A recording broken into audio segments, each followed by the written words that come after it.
All right, in light of this third attack in almost as many months in the United Kingdom, Theresa May, the Prime Minister there, is saying that she wants to end the tolerance of Islamic extremism anywhere. Already a number of steps where they're told that she is considering, including barring burqas, stripping citizenship for those accused of such crimes, detaining those who are heightening suspicions longer, maybe indefinitely, and always keeping a constantly high threat level. Right now, it is at severe in Britain, the second highest level. To Fox News terrorism analyst Walid Phares, former CIA analyst Tara Mahler. Tara, what do you make of just some of the things the Prime Minister is kicking around? A lot of people say that it's a little too, tentative, a little too late, but what do you think? I think one of the areas where I strongly agree with some of the statements that she's made is with regards to what's going on with terrorism online. The UK has been very strong in terms of pressuring technology companies to get extremist content off their platform. You heard the Prime Minister say this yesterday in some of her remarks, and you heard this echoed actually also yesterday by Senator Warner here in the U.S.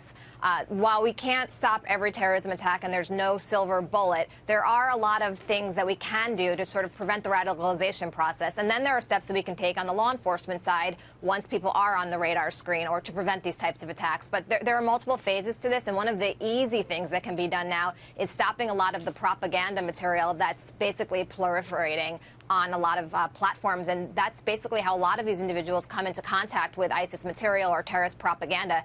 It's not necessarily through trips to Raqqa, Syria, or Mosul. It's through their computers and their iPhones.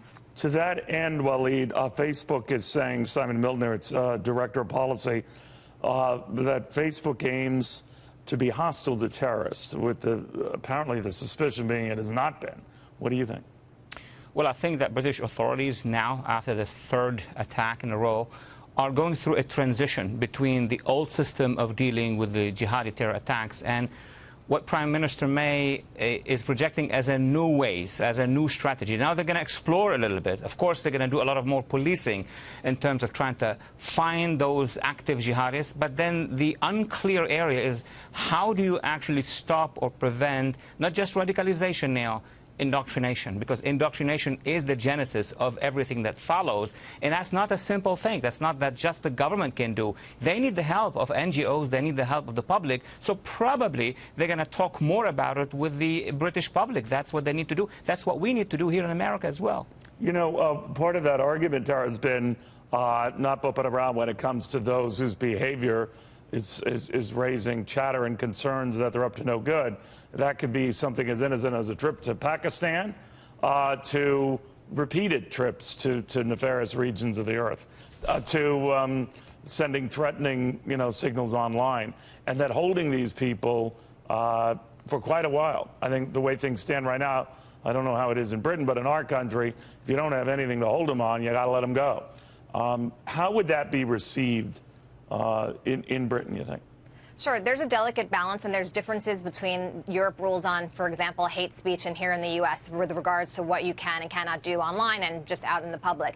Having said that, at the end of the day, there's always going to be a larger number of cases where there's potentially threatening language or problematic low-level behavior that doesn't actually turn into terrorism. And even if you were, hypothetically, to be able to hold or do something with all those people, you're not going to have enough resources, and that's not going to help you identify the individuals who might be sort of at the tipping point. So what really needs to happen is you really need law enforcement and the public, both vigilant, trained, and educated about the signs or the behaviors of people who are planning or look like they're crossing that threshold. And it's not an easy threshold to necessarily identify. And then on the other side of the equation, it's making sure that if and when somebody has crossed that threshold, that there are warnings or educational awareness out there about if they're trying to obtain supplies that could be used for a bomb, so that suppliers know about this. If people see unusual behaviors at places like concerts, having stricter security measures in place. So there's that second layer. And then the third part, which we often forget about and we really need to take just as seriously,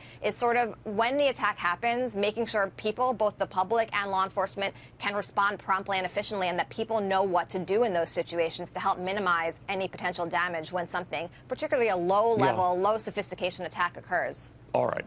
Walid, real quickly, the president has indicated that this beefing up his support for a travel ban. Do you agree?